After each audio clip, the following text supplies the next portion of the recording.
This is part 4 of the set of notes or podcasts on log cabin politics and manifest destiny. The presidential election of 1844 is rather interesting. It's going to pit against one another an individual by the name of James K. Polk. And James K. Polk, seen down here, is nicknamed the Dark Horse Candidate. And this is due to the fact that he was a little known individual in this election. And he is going to be campaigning against the Democrats the Whigs, who are pushing for Henry Clay, who is one of the leaders of their party. Now, what we will see in this presidential election is Polk is going to campaign, and his campaign structure will be that he is promising one term and one term only. And he's got several slogans here similar to what the Whigs used previous elections. He's going to use the slogan 54-40 or fight. And this is all about the Oregon question, trying to solidify a treaty, a border between Oregon and British Canada at the time.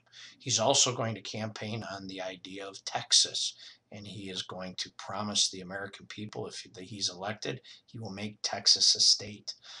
He's got all these promises going, and it will ultimately lead to his success. As we'll see down here, pretty close presidential election. He will obtain 170 electoral votes to 105. You can sort of see how it is up there on the chart. James K. Polk, after becoming president of the United States, as seen down here, he carries through on his promises.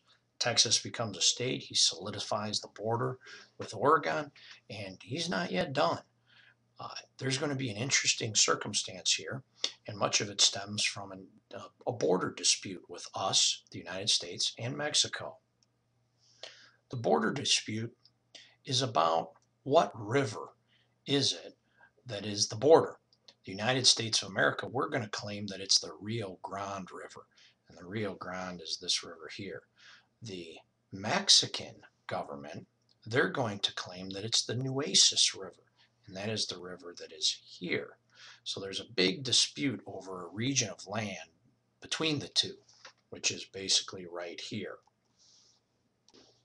What's going to transpire here is Polk is going to send General Zachary Taylor, seen here.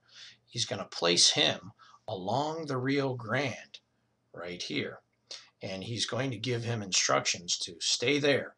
Now remember, we think this is our land. Basically what transpires here is we provoke an attack, and once we are provoked, James K. Polk can go to the U.S. Congress and can tell them that Mexico has passed the boundary of the United States, has invaded our territory, and shed American blood upon American soil, as he claimed, and he ultimately gets a declaration of war. And on May 11th, 1846, war with Mexico is declared. The war with Mexico, without going into tremendous detail, is one in which the United States wins, and wins with pretty much tremendous speed. The United States of America is going to send Kearny through New Mexico here, and General Winfield Scott is going to go towards Mexico City here. We'll be sending other troops along the coastline here and eventually meeting up. And we converge on Mexico City. And once we get to Mexico City, we will basically control Mexico. Santa Anna will find himself in a circumstance where he must surrender. The treaty which is signed, giving the United States victory in the war, is titled the Treaty of Guadalupe Hidalgo.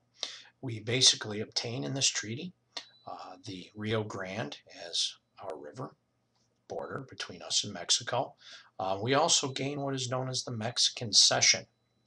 The Mexican Cession really gives us a pretty substantial amount of land, as seen here. And ultimately, this is going to lead to further expansion westward. We later will obtain what is known as the Gadsden Purchase. James Gadsden was our ambassador to Mexico, and this is this plot of land. This plot of land, and giving it to us for $10 million, will ultimately lead to Santa Anna losing his position as leader of Mexico. So this ultimately concludes this part of the podcast.